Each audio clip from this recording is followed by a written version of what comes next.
bitta bor.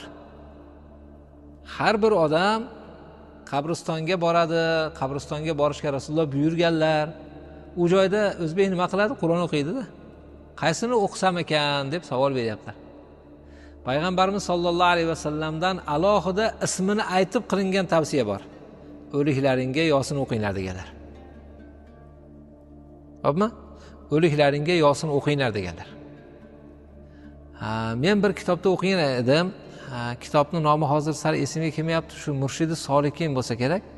Shunda o'qiganman. Kim qabristonga borib Al-Hakimut Takassurni o'qisa va buni savobini qabriston ahliga bag'ishlasa, shu qabristonda nechta yotgan odam bo'lsa, shunga savobi qaytadi deydi. Yoki bo'lmasam 11 marotaba sura Ixlosni o'qishga tavsiya bor. Yoki bo'lmasam